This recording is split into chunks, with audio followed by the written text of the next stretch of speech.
ओम नमो भगवते वासुदेवाय नमः। नमस्कार दोस्तों, कैसे हैं आप सब। बहुत स्वागत है आपके अपने ही चैनल इंस्पिरेशन ऑफ प्रेरणा में। करवा चौथ की पूजा सुहागन औरतें अपने पति की लंबी उम्र के लिए सदियों से करती चली आ रही हैं। 2020 में करवा चौथ 4 नवंबर को मनाया जा रहा है। पूजा का समय शाम 5:34 से 6:52 तक रहेगा। ये संध्या पूजा का बहुत ही शुभ मुहूर्त माना जा रहा है। 4 नवंबर को शाम 7:57 पर चंद्रोदय होगा। आइए अब सुनते हैं करवा चौथ की पौराणिक कथा। बहुत समय पहले की बात है। एक साहूकार के 7 बेटे और उनकी एक बहन करवा थी। सभी सातों भाई अपनी बहन से बहुत प्यार करते थे, यहाँ तक कि वो पहले उसे खाना खिलाते और बाद में स्वयं खाते थे। एक बार उनकी बहन ससुराल से मायके आई हुई थी। शाम को भाई अपना व्यापार बंद करके जब घर आए तो उन्होंने देखा कि उनकी बहन बहुत व्याकुल थी। सभी भाई खाना खाने बैठे, लेकिन जब उनकी बहन साथ खाना खाने नहीं बैठी तो उन्होंने कहा कि करवा आओ खाना खा लो। तो उसने कहा कि नहीं, आज मेरा करवा चौथ का निराजल व्रत है और खाना मैं सिर्फ चंद्रमा को देखकर और उसे अर्घ देने के बाद ही खाऊंगी, क्योंकि चंद्रमा अभी तक निकला नहीं, इसलिए वह भूखे प्यास से व्याकुल हो उठी थी।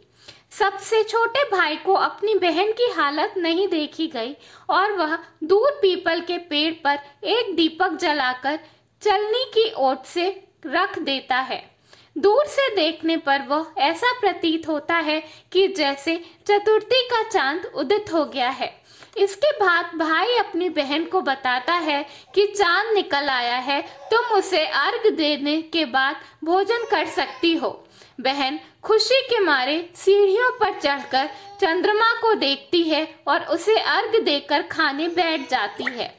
वह पहले टुकड़ा मुंह में डालती है तो उसे छींक आ जाती है। दूसरा टुकड़ा मुंह में डालती है तो उसमें एक बाल निकल आता है और तीसरा टुकड़ा मुंह में डालने की कोशिश करती है तो उसके पति की मृत्यु का समाचार आ जाता है।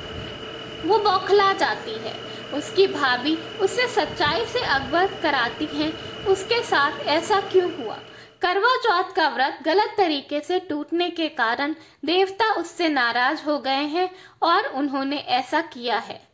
सच्चाई जानने के बाद करवा निश्चित करती है कि वो अपने पति का अंतिम संस्कार नहीं होने देगी और अपने सत्वत्व से उन्हें पुनर्जीवन जरूर दिलाएगी। वह पूरे 1 साल तक अपने पति के शव के पास बैठी रहती है, उसकी देखभाल करती है, उसके ऊपर उगने वाली सुई नुमा घास को वह एकत्रित करती रहती है।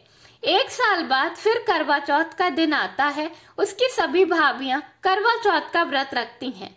जब भाभियां उससे आशीर्वाद लेने आती हैं तो वह प्रत्येक भाभी से कहती है, यम सुई ले लो, पिया सुई दे दो, मुझे भी अपने जैसी सुहागिन बना दो। ऐसा आग्रह करती है, लेकिन हर बार भाभी उसे अगली भाभी से आग्रह करने को कहकर चली जाती हैं। इस प्रकार जब 6ठे नंबर की भाभी आती हैं तो वह करवा से बोलती हैं, क्योंकि उसका व्रत सबसे छोटे भाई की वजह से ही टूटा था तो उसके पति को केवल सबसे छोटी भाभी ही जीवित कर सकती हैं। सबसे अंत में छोटी भाभी आती हैं। करवा उनसे भी सुहागिन बनने का आग्रह करती है, लेकिन वह टाल मटोल करने लगती हैं। इसे देख करवा उन्हें जोर से पकड़ लेती है और सुहाग को जिंदा करने के लिए कहने लगती है। भाभी उसे छुड़ाने के लिए नोचती हैं, खसोटती हैं, लेकिन वो करवा नहीं छोड़ती। अंत में उसकी तपस्या को देखकर भाभी पसीज जाती हैं और अपनी छोटी उंगली को चीरकर उसमें से अमृत उसके पति के मुंह में डाल देती हैं। करवा का पति तुरंत श्री गणेश करके जीवित हो उठता है। इस प्रकार प्रभु कृपा से की छोटी भाभी के माध्यम से करवा को अपना सुहाग वापस मिल जाता है। हे गणेश भगवान, हे गौरी मैया, जिस प्रकार आपने करवा को चिर सुहागन होने का वरदान मिला था, जिस प्रकार उसका सुहाग फिर से जी उठा था, वैसे ही हम सबका सुहाग सदा के लिए जीवित रहे, उन्हें खूब लंबी आयु मिले, वो व्यापार में हर जगह हर क्षेत्र में खूब तरक्की कर। माता गौरी और भगवान गणेश की जय हो। ये है करवा चौथ की व्रत कथा। करवा चौथ के दिन इस कथा को सुनना चाहिए और सुहागिन स्त्रियों को भी जरूर सुनाना चाहिए।